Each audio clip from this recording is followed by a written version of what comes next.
Our final guest today is one of the most esteemed theatre and television actresses the UK has ever produced. She's worked alongside acting luminaries such as Sir Ian McKellen and Dame Judi Dench, to name just a few. Her latest role is a ruthlessly intimidating QC in the acclaimed courtroom drama series Silk. Intriguing. Please welcome Mrs. Barber.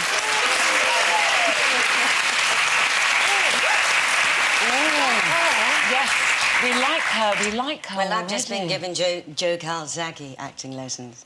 He's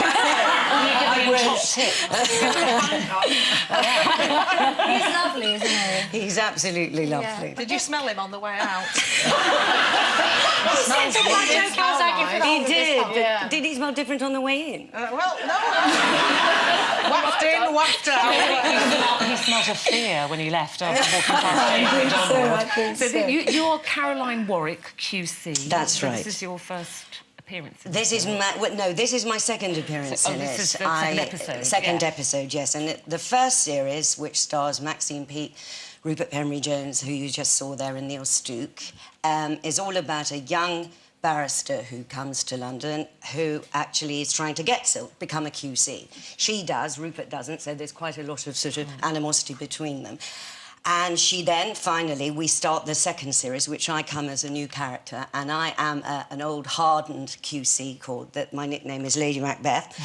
and the character develops as the series progresses in a way that I can't reveal too much, but, you know... She's ruthless, ambitious... Does she change?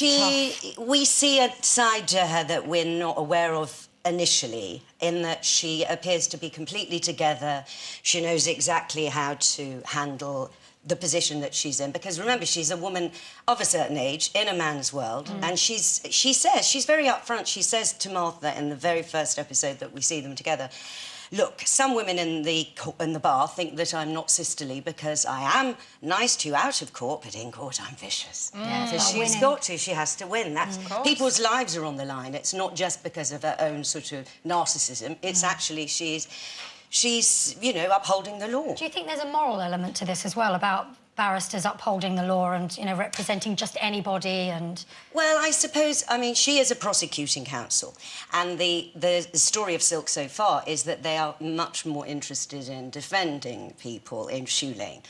That's why she's goading Rupert at that point, and she's saying, if you walk into Silk, if you prosecute, you can walk into Silk, so come on my side. Right. Which obviously... in, you know, good and evil, but, you know, as sort of the baddies. We know what you're after there, don't we? But she tries to seduce Martha in the first episode. I saw it. I thought you little minx. Hey, listen, whatever floats your boat, I'm not judging. Anyway... she's binary, I think. Does she... how much research did you do for this, though, Frances? Well, I actually went to the Old Bailey quite a lot. I went to the Royal Courts of Justice, and I was quite surprised, actually, in that I read online that you weren't allowed to take your keys and your phone and this, that and the other, and it seemed rather sort of strict. And I'd been to the gym. I got all my gear with me, and I passed the Royal Courts of Justice, and I thought, well, I'm going to try and ask them what I can take and what I can't. And he recognised me from Doctor Who, the security man. And he went, are you going to play a barrister? Oh, come in. You can go into any court you like. Any problems, come back to me, I'll tell you. Brilliant. I said, but what about my gym gear? Take it in, turn your phone off, doesn't matter. And there you can. And it is quite extraordinary. You can go into all these different courtrooms.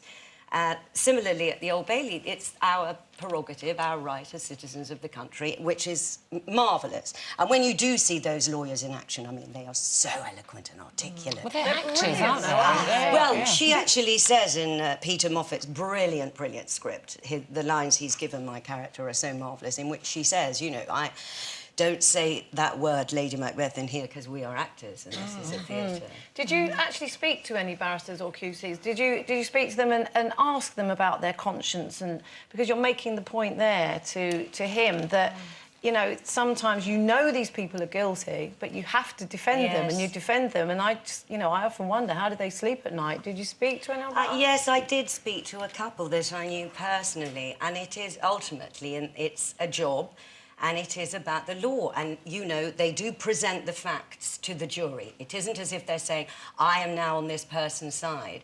They present the facts, and it is up to those 12 men and women to make the decisions. So that's what they would say, and they would say that it's I'm the just best all I'm performance doing. on the day. Yep, all I'm doing is Giving presenting you the facts, and you make your own minds up. You mentioned there about her being, you know, that she's had to kind of fight her way in a little bit in a man's world, and that she's older than the QCs coming up behind her. And we were talking earlier about this ageing process. You know, is it a crime to get older, and particularly for women? Have you felt that in your industry as well? That well, I did do an interview a couple of weeks ago. You might have about seen. that. We saw the headline. Oh, dearie me. I foolishly made a joke in print, and you can't do that. We know anymore, you know. It. Had a man said he was having an operation to put 2 inches on his appendage, I don't think it would have even got a footnote. No. But because I talked about saving up for a facelift, which was supposed to be a joke, but I was trying to make an important point in that we're now on that trajectory. Everyone has had something done that works in television or in film or whatever. Everyone's had their teeth fixed. Everyone's had a little bit of this, that and the other.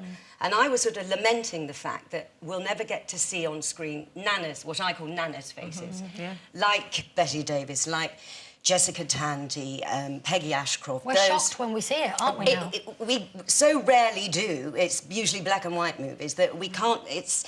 And I was sort of lamenting that fact, but I was also trying to point out that I'm not a hypocrite, so therefore I'm not going to say, but I won't also be prone to actually succumbing under this kind of pressure and thinking about it. So I did say, so I'm saving up for my facelift. there you are. Which That's cleared up. It started as a joke, it became a headline. Well, listen, we think you look terrific. Silk tonight, BBC One, 9 o'clock. Thank you very much, Frances Barber. Thank you very much.